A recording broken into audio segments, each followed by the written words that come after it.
You're listening to Extinction Radio FM. Listen to the podcast at extinctionradio.com. Every morning when I get up, I turn my computer on, and I'm surprised that this whole existence is still there. And, you know, someone like Dmitry Orlov, he covers this all the time about how the collapse, when it happens absolutely spontaneously, like combustion. And I really believe that will happen, because this Ponzi scheme that they're running is unsustainable. Yes, absolutely. David Korowicz wrote, I think it was July 2012, an excellent analysis for the FASTA group. That's FEASTA, but pronounced FASTA. And he points out that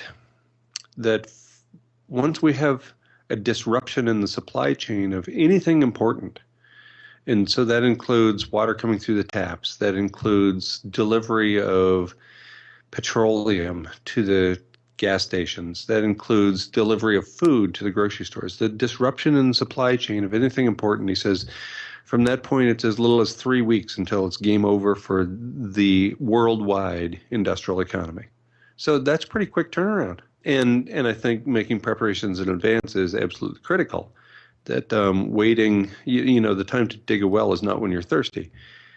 And so for communities to prepare, and that's what I used to do, was go around to communities and focus on the individual community and point out how they could prepare for those kinds of disruptions with gardening and putting their water up in the air in water towers. So they relied on gravity to deliver it through the taps and all that sort of thing. All that still applies. But there's just not a lot of interest amongst city planners, for example, in pursuing anything beyond what we have right now.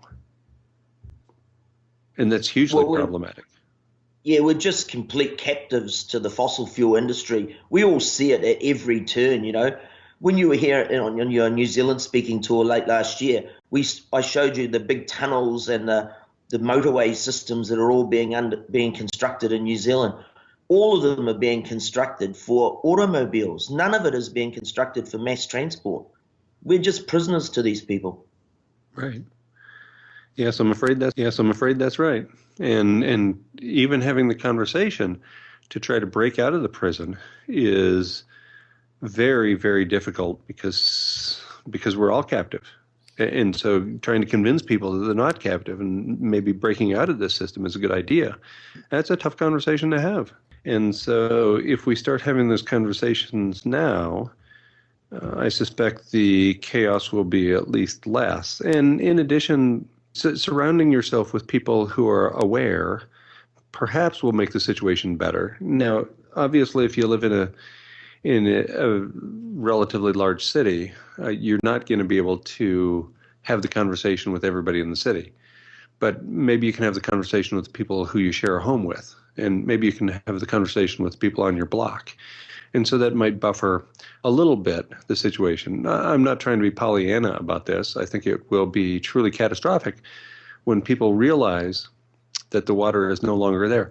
On the other hand, I don't think people will then start shooting the dogs and eating the children so that they can keep fed. Rather, I think that once the water stops coming through the taps, it's a matter of days before a majority of the willfully ignorant people die from dehydration. And so I don't think there's going to be a lot of marauding hordes and looting gangs and that sort of thing who are trying to secure the last bits of food. I think that they're going to be too dehydrated to do that. But that's, we really don't know what the future looks like. And so that's yet another reason why I encourage people to try to live in the now.